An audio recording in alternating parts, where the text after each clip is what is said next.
Alright guys, my name is Hutch and I make videos and put them on the internet. And today I wanted to introduce you guys to my sister Tiffany. Tiffany is a couple years older than me. I'm the youngest of 5 children. I have 4 older sisters and she was the second youngest one, right above me. What I can remember most about my sister Tiff when we were growing up is that she looked out for me in a way that I didn't expect her to. Once we got older and we were in high school together, she was constantly making sure that I was okay, making sure that I had a ride somewhere, helping me get beer, anything you could think of, she was pretty much always there. And that continued throughout our adulthood as well. She's always been very considerate when picking gifts. She's always been very generous with her time. And she has always been a sister that I looked up to and I could count on for anything, and that meant the world to me. And actually, she just had a baby boy for the first time. My sister has always had a very strong maternal instinct, and she's always wanted to be a mom. Ever since we were kids, I can remember her talking about wanting to be a mom, which I thought was kind of odd coming from someone who was like 12 years old or something. But I can tell you, in all sincerity, she really did want this. And due to circumstances and other matters, it was just sort of impossible for the longest time. And there was a question that she had, that would she ever even be able to have kids? And she told us earlier in 2019 that she was pregnant. It just blew my mind. And she just gave birth, her and her husband Dean gave birth to my beautiful baby nephew, Dawson. And he has been such a joy to be around. I haven't been able to go up there and see him as much as I would have liked to by now, but I've been up there a couple times and I love him to death. He's just this beautiful baby boy. So I wish that I was introducing you guys to my sister under different circumstances, because unfortunately I'm doing so because I need your help. Shortly after Christmas, I got a phone call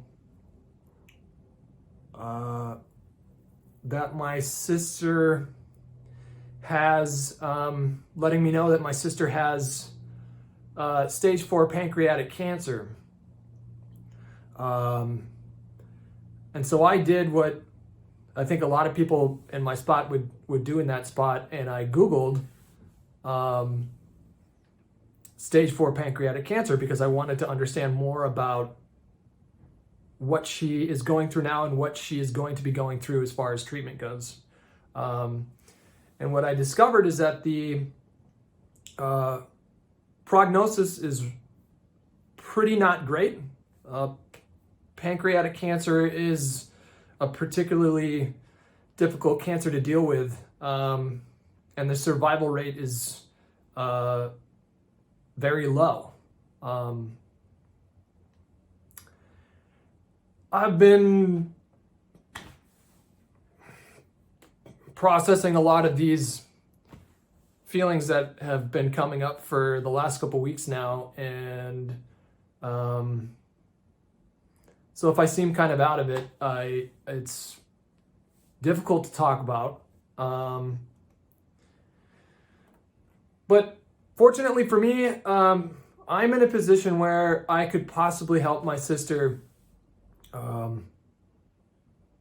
to alleviate a lot of her stress right now, because she, even though the prognosis is not great, as a family, we're not giving up. We're all rallying behind her, and we're going to explore as many treatment options as are available. And in order to do that, she's going to have to take time off of work.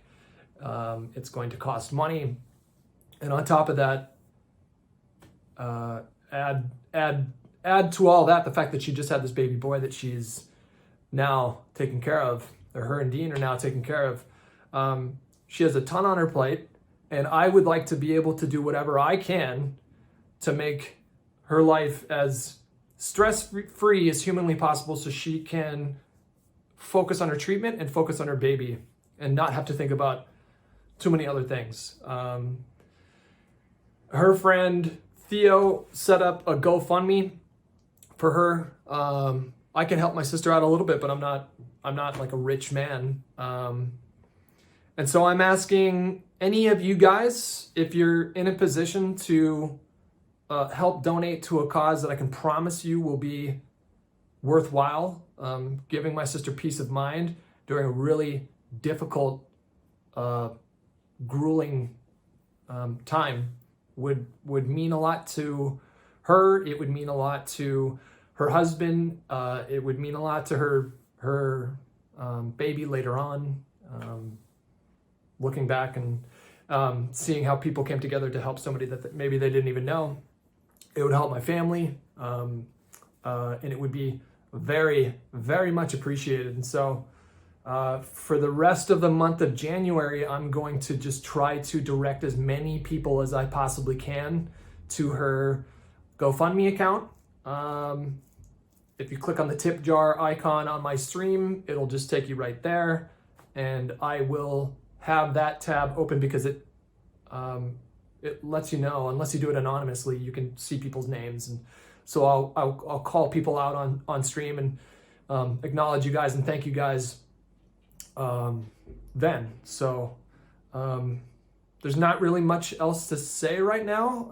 I've had a ton of people reach out to me on social media, just people that I don't know, telling me about their stories of either going through cancer themselves or having somebody that they love go through cancer, and what they did to deal with those feelings and what they did to be a supportive sibling, parent, son, daughter. And reading through all those messages has been very helpful for me to recognize that this pain that I feel is not something that, sometimes when you experience a lot of pain, you feel alone with it. And so it's nice to see messages from other people reaching out. It's obviously not nice to hear about the circumstances that other people have gone through themselves. It's terrible. But it is nice to know that people are, caring enough to share that sort of thing with me. So with that, I'm gonna end this pitch. If you're seeing this and I'm live, consider swinging by the stream and making a donation. And if you're watching this on YouTube, I'll put a donation link straight in the description of the video. So if you don't like watching live streams or something like that, you can just do it that way. Please consider doing that. And big thanks to in advance to everybody who does. It's appreciated, and I don't know what else to say. Thank you guys.